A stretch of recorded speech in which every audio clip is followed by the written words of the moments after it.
Let's kick off section 3 with a detailed discussion with students on how much there is to learn in real estate education, and then move into the new topics. So it's overwhelming to imagine that I'm going to know what every one of these forms will be used for or when I'm going to need them. Let me make you feel better. There is no realm that you would ever know anything at this point in your career. So make sure you understand that right now. But, Rob, what do you do for a living? Do IT for You, Verizon. you do IT. Yes. Did you learn IT in one night? Uh, No. And so that's exactly, the way that I like to equate it, Rob. Here's the funny thing, because let's just use jobs. It took you probably a while to get as proficient at IT as you are. And I'm sure the rest of us in here probably couldn't hold a candle to you in what you do. And so the way that I like to explain it to people, even when you're good at a lot of things, when something's different, it takes a while to learn it. And so I'll give you an example. I went to culinary school and I worked in fine dining. Okay. And so I had to go and like fillet fresh fish and cut down sides of meat and do all kinds of things. And I got very well versed in fine dining. Well, I left fine dining and I started managing a Ruby Tuesdays. And folks, that's not fine dining. Okay. Like, I mean, nothing wrong with it. And so when I got there and they were talking about the way that they like thaw stuff and prep stuff and do stuff, I'm sitting there, I'm like, I got a degree in culinary arts. I've cooked in 5-star restaurants, and I had no freaking. I'm like, what? What do you mean? Pull the bag and thaw it 3 days before, put it on the. Like I was just lost, right? It made no sense to me. But after a couple months, I'm like, yeah, this is easy, And so the same thing is true of real estate. Their understatement of the year here, folks. There is so many things and complexities to the real estate industry. A lot of people think that, we just show pretty houses and make, hundreds of thousands of dollars. That's not it. And I want you to think about it. Pre-licensing, we asked you to memorize and learn ungodly amounts of stuff.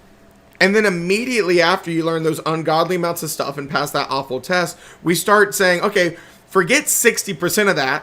Let's rehash 40% of that. And then on top of that, let's teach you 32 different forms. Let's teach you how to build a business. Let's teach you how to be an independent contractor. Let's teach you how to, save for taxes. Let's teach you how to not get sued. Let's teach you. It's unreal. And so if you're sitting here right now and you're like, oh my God, this is so much crap. It is. But do not let it scare you, because every single day you grasp it more and more and more. I sat in your shoes exactly where you are now. And I remember thinking that exact same thing. I'm like, this is ridiculous. Like every single day I had to like learn something else. And I'm like, God, I got to hold an open house this week. I got to do this contract activity with my manager, this week. I'm working a full-time job. At this point, I remember that, but it's like 1,000 years ago to me, because like it just, when you eat, sleep, and breathe it, it becomes second nature. And so that's what I'm telling you. When you go to fill out your first contract, Rob, no matter how much I just went over this with you, you're going to panic. You're going to panic. You're like, I have no freaking clue what I'm doing. But after you do one, after you do two, after you do three, it's easier, it's easier, it's easier. You're more comfortable, you're more comfortable, you're more comfortable. And so you should not, as brand new in your career, as I know you are, because you just passed my pre-licensing, you're doing exactly what you should be doing. Looking here and saying, this is a lot of crap. And it is, right? So don't take it with a grain of salt. Cool. I'm excited though. Yeah, no, it's a lot of fun. I mean, it is such a fun and exciting career. It's never a dull day in real estate, right? Because some people like doing the exact same thing every single day. Others don't. Real estate is not the exact same thing every day. It's a lot of the same stuff every week. But, you got a buyer who's crazy this day. You got a seller who's cool this day. You got a $6 million house this day. You got a $300,000 house this day. You got another house that's full of spiders, folks. I showed a house one time. I hate spiders. Listen, Desiree, I hate spiders, okay? I'm not a spiders person. And so I took somebody to a property. It was a piece of land out between, like, Andrew and Coates. And he was really interested in it for the land, but there was a double-wide trailer on it. So, of course, we went and we walked through the trailer. And if you're not familiar with double-wide trailers, the ceiling's not very high, okay? Just a couple of feet taller. It's not even like 7 feet. And so we're walking through there, and, this is an investor client I just met, and he's just kind of walking through it. And it was in disrepair. I mean, there was like holes in some of the floors. The carpets were dingy. It looked like people had been murdered in there. It smelled bad. It was gross. And I'm sitting in there, and I'm just walking through, and I kind of look up at the ceiling, and you know how like manufactured homes have like that textured ceiling anyway? It's kind of like the same stuff that you'd see in like a walk-in refrigerator. And I'm looking at it, I'm like, that's a really weird texture for this, even a manufactured home. And I look and got a closer look at it, and I'm not even kidding. The entire ceiling was cellar spiders, both dead and alive. Their old carcasses from when they had molted, their egg sacs, the entire ceiling. And I just automatically went, and I'm just like, you just need to burn this place down. If you buy this for the land, just burn this thing down. Okay? It is never a dull day in real estate. You will see some things. There's another house I went to years ago, also distressed, and you walked up the stairs and you went into what was the master bedroom, and on the floor, there's just this giant body-size red stain. And so I'm just looking at it, I'm like, there's no chance that somebody wasn't murdered here.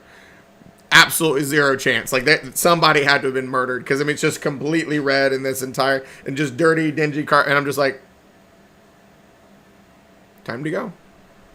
So, never a dull day in real estate. You learn every single day, right? Yeah. Can't make this stuff up.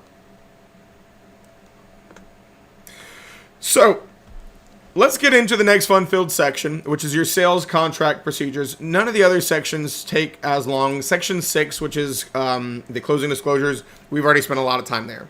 So we will recap kind of some of the big things to be aware of in closing disclosures. But so when we're talking about sales contract procedures, we just spent a lot of time in sales contract preparations.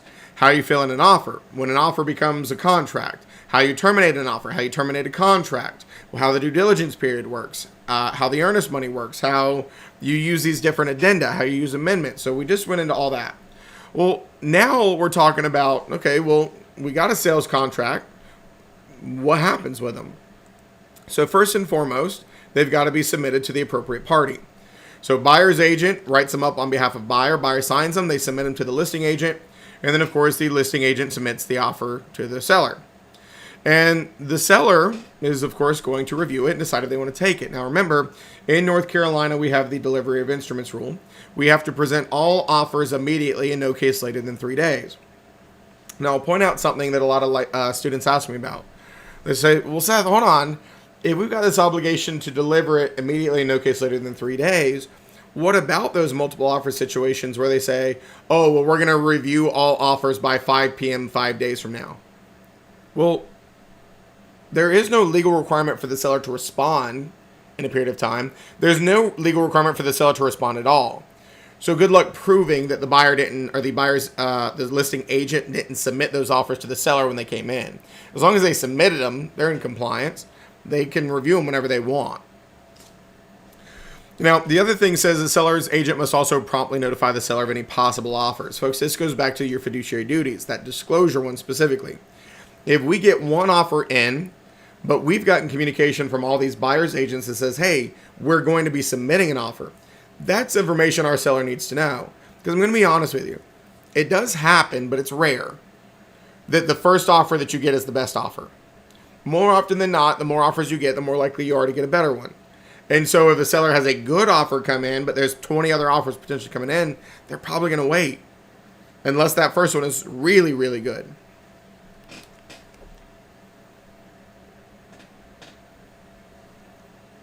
Now, when we talk about delivery of instruments, it's not just the offers. It's everything to everybody who needs it.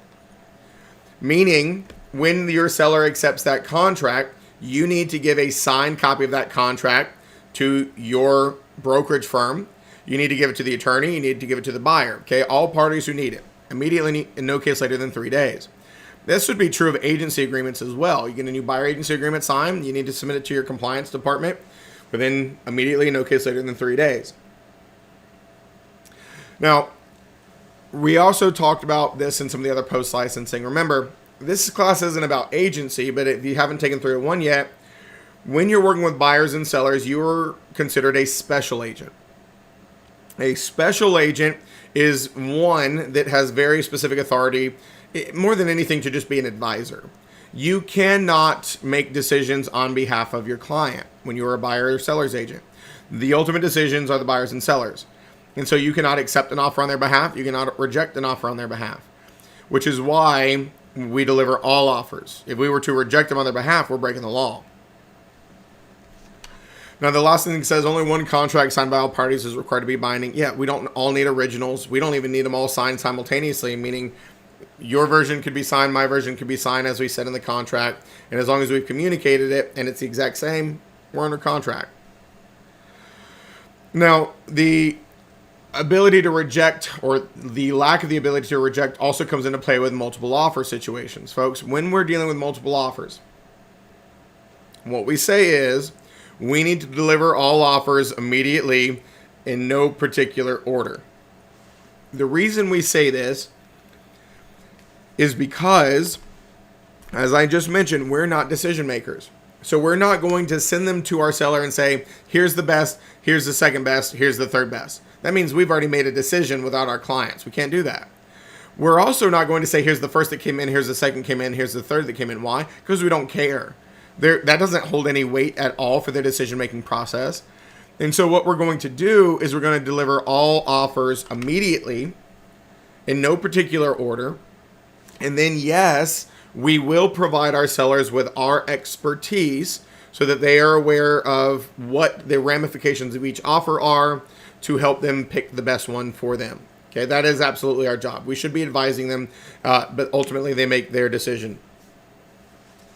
Now, existence of multiple offers, folks, is not a material fact. You are not legally required to disclose that you have multiple offers. However, you can share that you have multiple offers with the seller's permission and if it is in their best interest.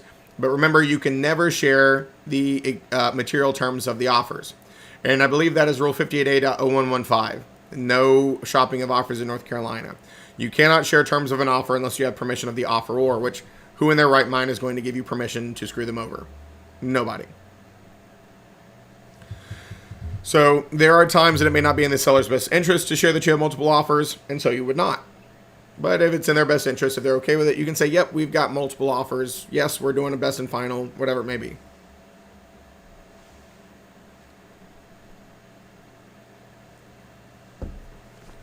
Now remember, we kind of talked about this in section 1. If you're modifying or countering on an offer, that's a rejection. Okay? There is no realm that it's not. And so here's what I'll remind you. A formal counteroffer, folks, as I said, you look at that offer to purchase and contract we just looked at. A formal counteroffer is where you take the version that was sent to you and you put a strike through, you make a change, and then you initial and date that change. And then you send it back. A formal counteroffer kills the offer, and then the roles have switched. Now you're the offeror when you were formerly the offeree, and vice versa. And a counteroffer is something that can be accepted. Well, folks, counteroffers are extremely rare in the real world, at least ones that can be accepted. Here's what really happens. If you send an offer over that says $400,000 and the seller doesn't want that, but they want $405,000, they're going to technically just do an email rejection. No, sellers are interested in $400,000, but they would consider $405,000. So what we typically do in the real world is we reject verbally via email, and then we start engaging in oral negotiations. And when we get to an agreement for these oral negotiations, one party, doesn't matter who, buyer's agent, listing agent, somebody will type up the new version, sign it, send it over, the other party will sign it and will communicate it. So typically it's a rejection and then oral negotiations. Of course, we already talked about the 340T as well. Never creates a counteroffer. No risk of it accidentally being accepted. It is just a wish list, a rejection, or a best and final formal call. So counteroffers are not something we really have to be concerned with. Now, I am going to say something else here, and I think I mentioned this earlier, and I want to say it again because I think this is important to reiterate. Folks, when we were looking at the contract place where it says legal description, don't ever get to the point where you're so lazy that you leave that section blank. There are a lot of agents who just leave that section blank because they're like, oh, nobody needs that. Address is fine. It just looks lazy when you leave that blank. The other thing that's lazy is when you don't actually go find the other agent's information, where you don't put in the right license number, you don't put in the right email address or anything for the other agent. And so this is opinion, but it's good advice. Every single time that you send an offer on behalf of a buyer, it should be a formal offer. Do not ever get to the point where you are just texting terms. Hey, I'm thinking about putting an offer together for $425. Do you think your seller would consider it? That's lazy. And what it tells me as a listing agent is if you're too lazy to put the offer together, then you don't think it should be accepted. So, of course, my sellers are not going to accept it. Every single time you send an offer on behalf of a buyer, you need to formally type it up, fill it out, just like you would any other offer, and send it over. I don't care how good or bad it is. My only exception to that rule, in my opinion, is when we've got that best and final call by a certain date and time, and you're not going to have time to get an offer in. As I said, in that instance, I'm going to say text me the terms so I can tell you if it's even worth it to put it together. And if it's not, then we won't waste our time. But you should always be putting offers together in a formal way, filling them out, sending them every single time. It just shows professionalism.